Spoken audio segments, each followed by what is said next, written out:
check this out. This the realest. I'm fucking with. I only touch greatness podcast with my homeboy Hayes and Royale. And this is West Coast finest, man. Didn't you Right. and the Dallas Cowboys stud Kevin Smith? You guys started a label back in the day, didn't you not? Nah, he did. Him and Patrick Bates, who played for the Los Angeles Raiders at that time, they started a record label together. That's who I was. That's who I was Mm. with. I was Uh, young with them dudes. You know what I'm saying? yeah, So I I always been remember. around some real millionaires. I mean, God just blessed me to always have somebody in my pocket to help me further my career along. You know what I mean? But them some good dudes, man. Love them boys. They gave me a hell of a shot. They had a group called East Side. You know what I'm saying? They're my brothers. So, I mean, they they were some cold blooded rappers. They was from Fort Worth. You know what I mean? So Mm. some Shout good out to Fort dudes. Worth. Okay. Yeah, we call it Funky Town. They was from Funky Funky Town. Town. Yeah, yeah. Shout Yeah, out. I got some people down there, man. They from Funky Town. Yeah. yeah, They they some real good dudes, man. They some positive brothers. They kicked their gangster shit too, but they was speaking that knowledge shit though back then. That was they whole get down. They motherfuckers was some bookworms too, homie. You know what I mean? Yeah. They'll say some shit in the round. You be like, hold on, motherfucker, wind this shit back.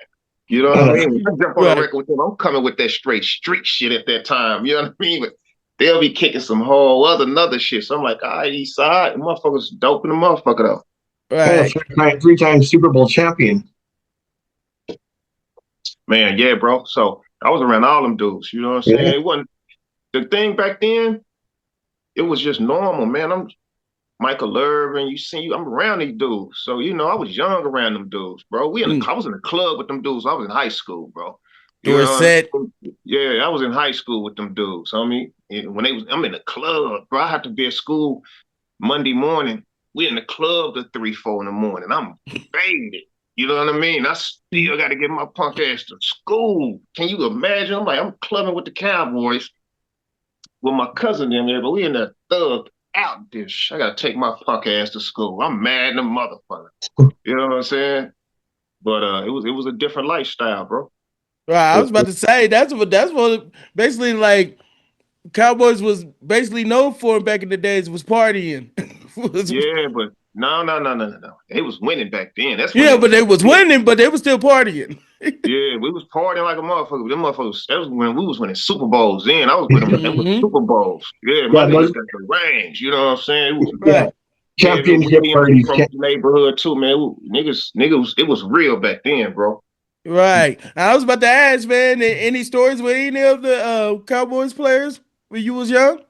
Hell yeah, but that's you got to take that to the grave. Shit, Yeah, man. Man. I was about to say any good stories, you know what I'm saying? Yeah, man. Nah, hey, man, look, I'm gonna tell you a blessing. I'm gonna tell you Okay. a blessing. Um, when my grandmother put me out of the house, you know what I'm saying? It's a cold story, and the way I got put out of the house, they say, man, are you selling drugs? I said, huh? They said we got a phone call.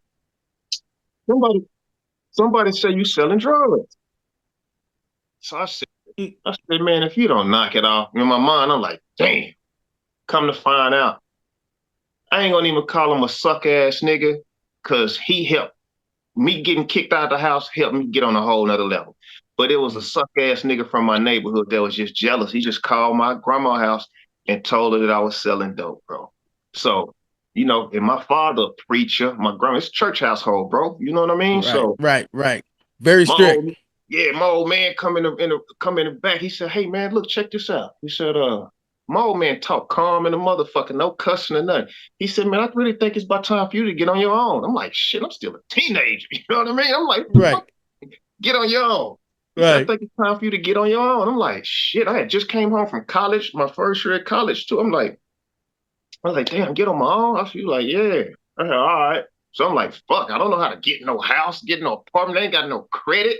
I ain't got shit." You know what I do? I'm What's with that? Kevin Smith. You know what I'm saying? Playing for the Cowboys at the time.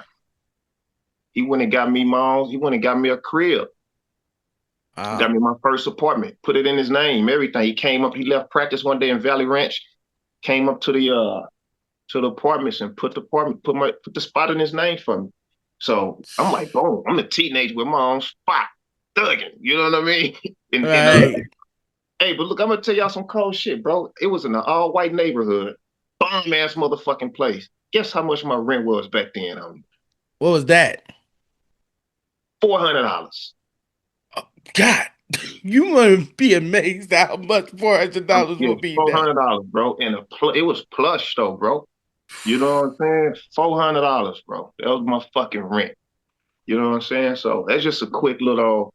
That's a good story. You know what I mean? From a fuck up to a blessing for one of my cowboy partners, man. He put the spot in his name for me. I'm always loving for that because he ain't have to do that shit. Right, right. Most definitely. You know what I'm saying? Most people would be like, oh, well, I don't know what to do. Or they be like, I can't do it or something. He was like, nah, I'm gonna go ahead and give you a shot. You know what I'm saying? Which real Yeah, genuine friends supposed to do anyway. You know what I'm saying? That's what a friend's supposed to do. If yeah, you see you down, he be like, oh, hold on. If I got it, let me see what I can do. yeah. But then it was kind of a business investment too, because I was fucking with their record label, so he knew what it was. Right. You know what I'm saying? It was a real good business investment too. So he already knew I wasn't going nowhere. I was there. I was locked in.